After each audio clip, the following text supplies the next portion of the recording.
Meltface Productions. This is Listening Glass. Enjoy some outtakes from episode 9, Microdosing. In this day and age, it just seems, it's almost like if you're not feeling a bit anxious and depressed, like, what are you feeling? Or what are you even paying attention to, man? Yeah. You know?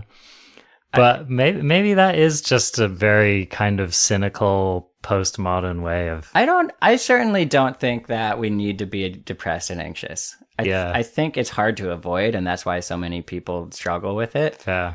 I think it takes... my personal philosophy, and we're getting a little off track, but is that if I have this idea that if I do all the right things, I won't be anxious and depressed, right? Mm-hmm. And like, there's a whole long list of what the right things are, like exercise, doing the podcast. And the podcast for me represents like staying busy, right? Like staying engaged and curious and having projects that are meaningful, right?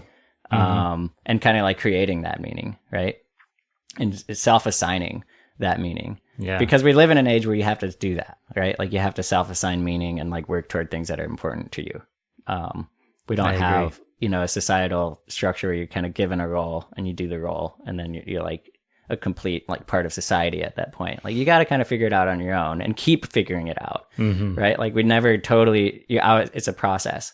So like whenever I find I kind of like slouch a little and become disengaged with that process, I get more on the anxious and depressed side.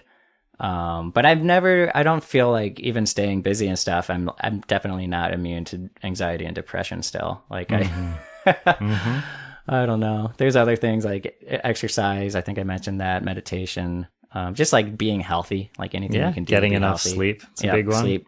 Yeah. Having right relationships in your life, I think that's a big one. Causes a lot of people stress. Like you could be doing everything right, like quote unquote. But if there's a stressful relationship with another person in your life, then it's going to harsh the mellow. Another one is living with integrity, right? Oh, that's a big one. Like living, if you have, and this is something, it could be with your job, it could be with your relationships, but if something's kind of bugging you about the way you're behaving and you don't feel quite at peace with it, that'll just definitely undermine like any sense of peace of mind that you have. Oh yeah, I feel like our consciences are like these hyper focused like nagging mechanisms. Okay, actually I'm really glad you mentioned that word because I was hoping that this tangent would lead somewhere and now it has. Okay, excellent. So conscience I think is a really operative word when we're talking about dealing with depression and anxiety. And there's actually a part of the brain called, it's not really a part, like there's a little lobe, but it's more a collection of parts of the brain that are active. And it's called the default mode network. And this is the collection of areas in your brain that is active when we are self-reflecting and thinking about ourselves or daydreaming or doing mental time travel, where we're kind of imagining what could happen in the future, or we're reflecting on what happened in the past, like my breakup or relationship stuff, kind of mulling things over. That's all default mode network stuff. And I think the term default mode actually comes from there are scientists doing brain scans of people in a so-called resting state, where they weren't being asked to do any cognitive task. And so they were just kind of free to think about whatever. And this was the area that would light up. When people meditate, it kind of deactivates it because you're not doing the mind wander stuff. And you're also learning to control it and like not go into that so-called default mode, which is just like, if your mind's doing nothing else, it's going to ruminate and mull over things in the future, or do this like self-conscious thing where you're self-reflecting and thinking, oh, gee, like, is the podcast like really like my purpose in life? Like, am I doing it well enough? Maybe I don't do enough research, blah, blah, blah. Like all this like self-judgment stuff is very much a part of it.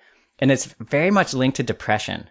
They find that people with more active default mode networks are more depressed and anxious. And worrying is really like one of the functions of the default mode network. And so this is a sort of promising connection anything you can kind of do to, and it's been kind of a big change or a big revelation for me to think of the default mode network as a kind of like negative space to spend a lot of time in. Like you got to do a little bit of it. You have to, like, self-reflection I would usually think of as a good thing, and sometimes even daydreaming I think of as a good thing. I would agree. There's a sort of like inner richness that can come from that kind of like imaginative work that we do, but I think if you're stuck there too often, then that's where we start to see problems, right? If you're spending too much of your life, as John Lennon would say, life is what happens while you're making other plans. Right. Yep. So get out of the like making plans worry state and get into the just being present with what you're doing and seeing the things that you're doing as being worthy of that full engagement and attention. And it's been a big game changer for me actually in the last couple of weeks as I've thought about it more. Yeah. Well, it just, what you're talking about reminds me of what people are referencing when they talk about mindfulness, right? Oh, totally. Yeah. Like exactly the whole being in the now mindfulness. It seems like the antithesis of the default mode network. Yeah. Right. So it seems to be like mindfulness seems to be like the active rejection or just diverting your consciousness into parts of your existence that are not in the default mode at all. Right. Yeah. Yep. Instead of letting the mind wander, bring it to something beautiful or an object of appreciation, or even just into yourself, your breathing, your body, anything that actually is, instead of something you're thinking or imagining. Right. Right. Yeah. And it is interesting how this seems to be just a thing that humans in general enjoy, is like being present and being absorbed, being engaged, right? And so, like I read this cool, it was an oatmeal comic that my partner shared with me, and on happiness. It was his rumination on happiness. And basically what he was talking about was, he was saying, oh, I don't know if I'm happy. I don't know if I'm a happy person, but, I'm so engaged when I'm making this comic. And here are all these other things that I do that have meaning for me and that, bring presence into my life. And I think the point that he was making was that happiness is maybe kind of a superficial and subjective and potentially fleeting experience in life, but that some of the deeper things that human beings crave are just being engaged. Yeah. Just actually existing in the experience they're having. Yeah. And I think that that's just, certainly a lot of the, Eastern philosophical masters have made that argument. Really? I didn't know that actually. Yeah. About basically just talking about how the concept of emotion and having a feeling. It's like, I think in the West, this idea, it's the pursuit of happiness, right? What is that phrase? The pursuit of happiness, freedom. Oh, life, liberty, and the pursuit of happiness, right? So there's this kind of Western notion of a life well lived is those things, right? And I think that certainly I think that's a brilliant phrase, pursuit of happiness, just for a second here, because pursuit is key. Yes. Right? Right. In fact, maybe the pursuing of it is what results in it, right? Like you don't get it without working. Could be. But there's this, the Eastern philosophical bent on it is kind of like, feelings and emotions are fleeting. And I think the concept is it's almost like trying to catch the wind or something, and that Eastern philosophical conception of a life well lived is more around the quality of your experiencing your life, right? It's like, how present are you to your feelings? How present are you to the moment that you're living in? how essentially and fundamentally are you inhabiting this consciousness which you have.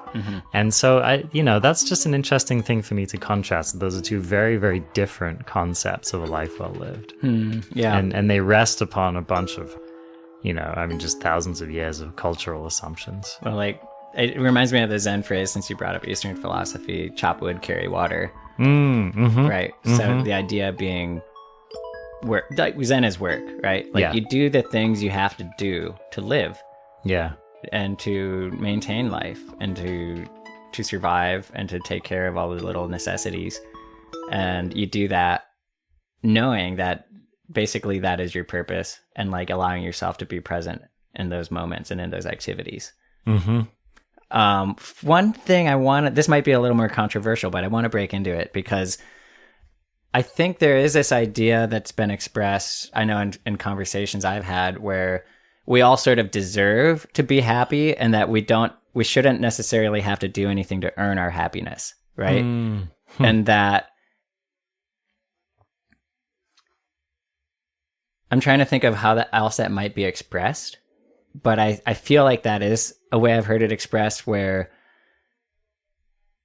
you're basically perfect as you are, and there's really nothing you need to do to like earn, let's say self-worth, I guess, is maybe more what I'm talking about. And I think that definitely should be, I don't think we should think of it as we need to do anything to deserve self-worth, because I think everybody is absolutely very valuable and beautiful and like complete, just like as a person.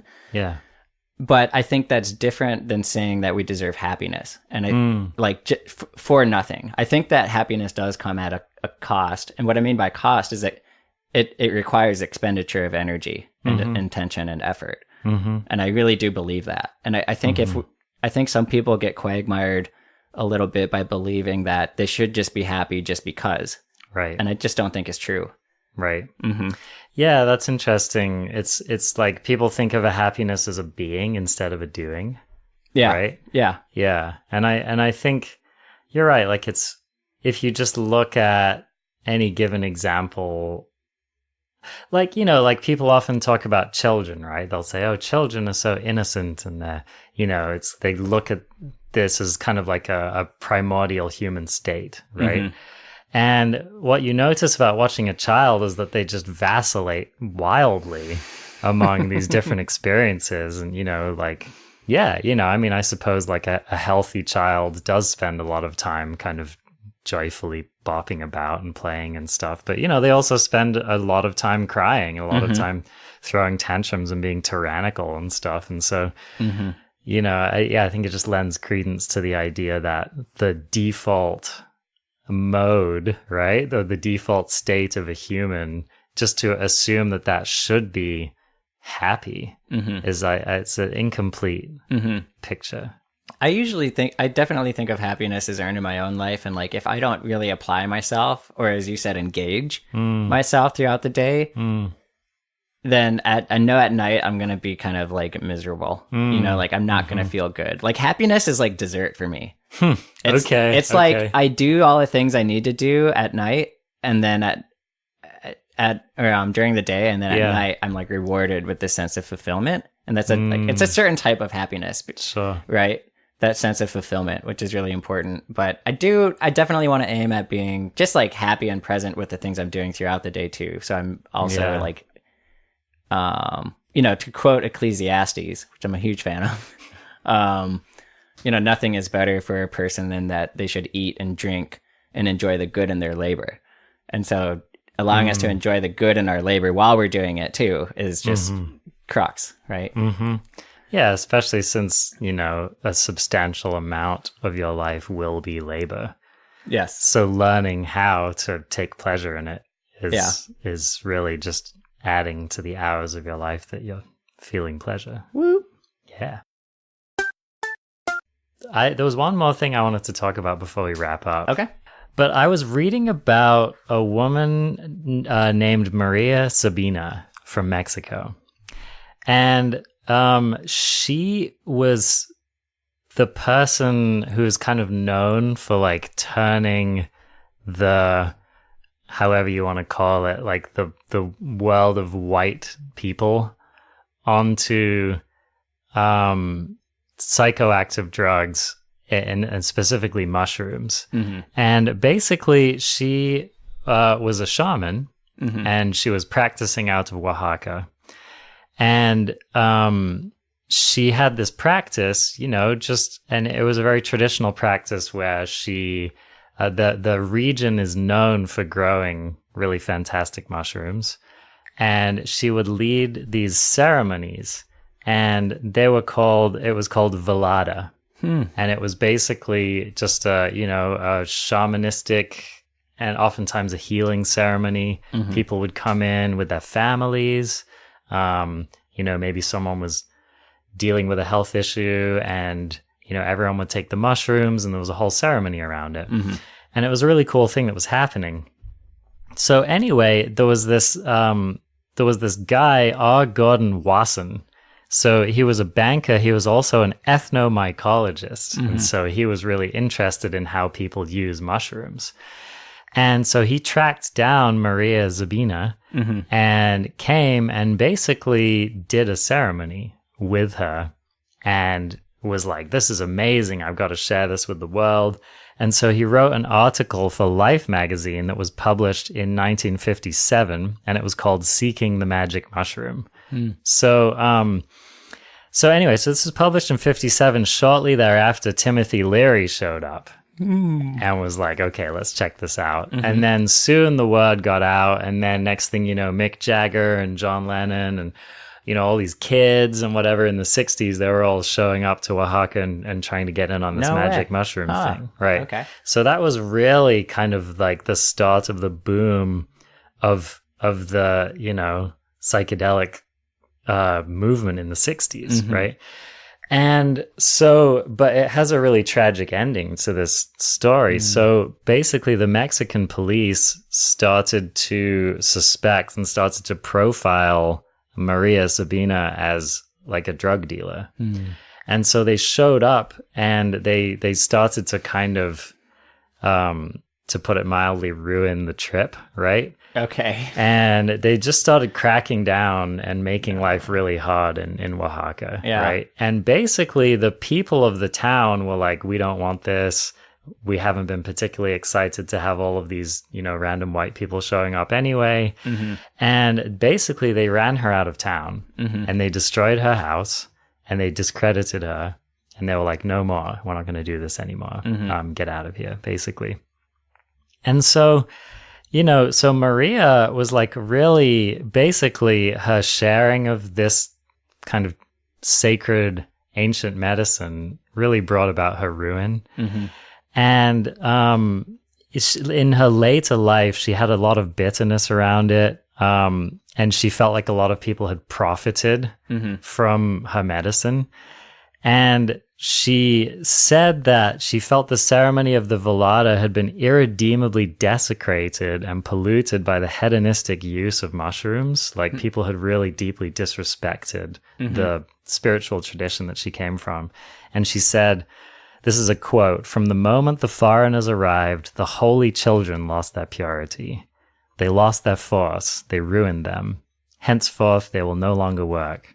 There is no remedy for it." Wow. And so she really felt that the potency and the beauty and the magic of the mushrooms and the connection had been desecrated by this kind of disrespectful, hedonistic, like let's all get fucked up kind of an attitude that people had brought with it. Yeah.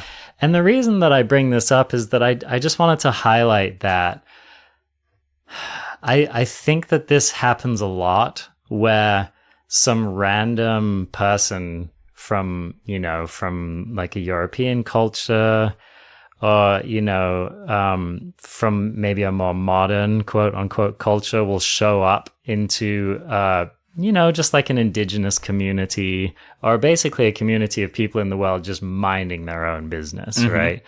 And someone will show up and they'll discover something that's just like really cool and local and funky and like a really powerful existing tradition, right? And then it'll blow up and it'll become a fad and it'll become like a cultural movement in like some privileged country like the United States or England, right?